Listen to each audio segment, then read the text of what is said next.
Friends எல்லாருக்கும் வணக்கம். இன்னைக்கு புசு புசுன்னு சோலாப்பூரி எப்படி செய்யுதுன்னு பார்க்கலாம். அதுக்கு முன்னாடி நம்ம சேனலை லைக் பண்ணுங்க, ஷேர் பண்ணுங்க, சப்ஸ்கிரைப் பண்ணுங்க. வாங்க வீடியோக்குள்ள போகலாம். சோலாப்பூரி செய்யறதுக்கு மைதாவை க்ளீன் பண்ணிக்கலாம், சலிச்சு வச்சுக்கலாம்.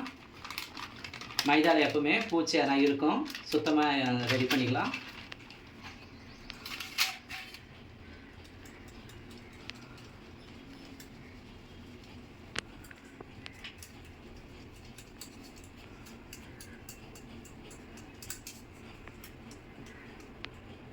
சுத்தமாக தான் இருக்குது, எதுவும் பூச்சிலாம் இல்லை.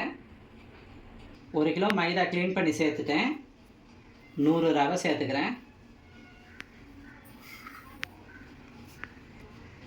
சின்ன ஸ்பூனில் 2 ஸ்பூன் சால்ட்டு சேர்த்துக்கிறேன். கொஞ்சமாக இட்லி சோடா மாவு சேர்த்து, அதிகமாக சேர்க்கக்கூடாது. ஒரு 1/4 ஸ்பூன் சேர்த்துக்கிறேன். அப்போ தான் புசு புசுன்னு வரும். எல்லாத்தையும் நல்லா கலந்துக்கலாம். உப்பு பட்டும் படாமல் ஆகிடும்.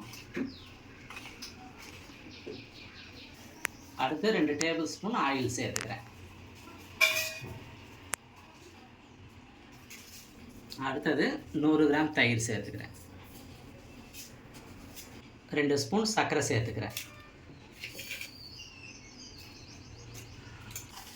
தண்ணியை கொஞ்சம் கொஞ்சமாக விட்டு சாஃப்டாக மாவு பிசைக்கணும்.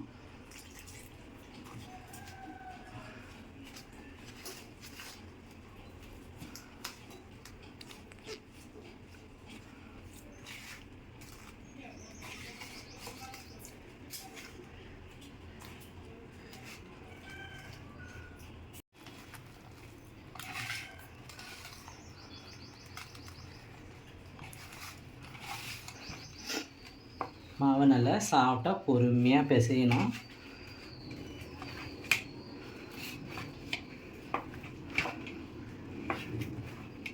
இந்த அளவுக்கு சாஃப்டாக பிசையணும். 1 மணி நேரம் நல்லா ஊறட்டும். ஈரத்துணி போட்டு மூடி வைக்கலாம்.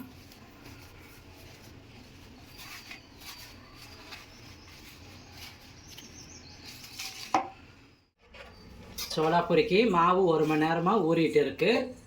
துணியை எடுத்துகிட்டு திரும்பவும் நல்லா பிசையணும்.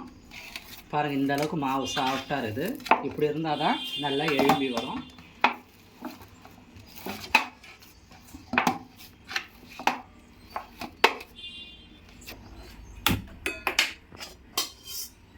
பொரிக்கிறதுக்கு பெரிய வானல் போட்டுக்கலாம். கொஞ்சம் நிறைய எண்ணெய் தேவைப்படும். சைஸு பெருசாக போட்டால் தான் சோலாப்பூரி பார்க்கறதுக்கு அழகாக இருக்கும். அதனால் எண்ணெய்லாம் கொஞ்சம் அதிகமாக விட்டுக்கணும்.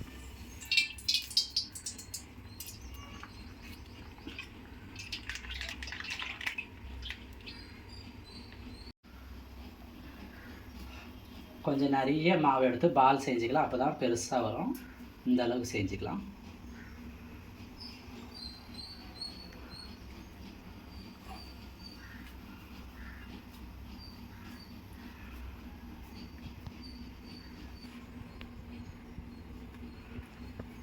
மாவு போட்டால் எண்ணெய் கருகிடும். அதனால் ஆயில் யூஸ் பண்ணிக்கிறேன். லைட்டாக ஆயில் தேய்ச்சிக்கோங்க.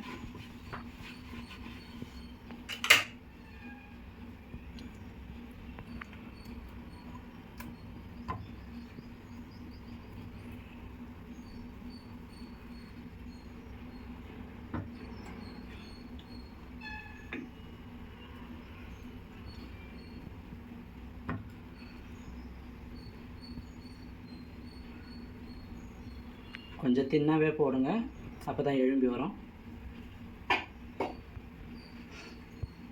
எண்ணெய் நல்லா சூடாகிடுச்சு. இப்போ போட்டுக்கலாம்.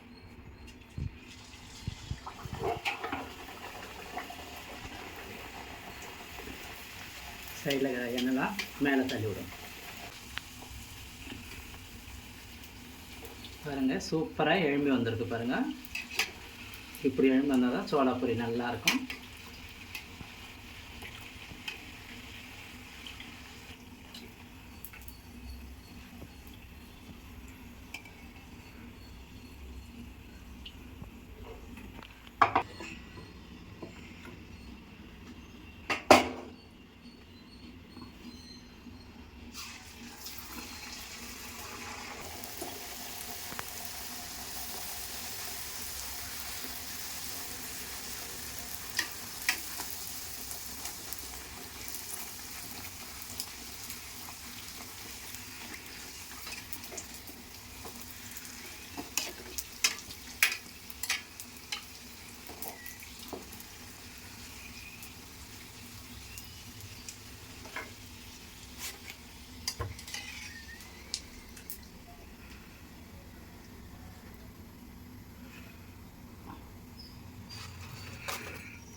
சூடான பிறகும் எப்படி அப்படியே குப்புனே இருக்குது பாருங்கள்.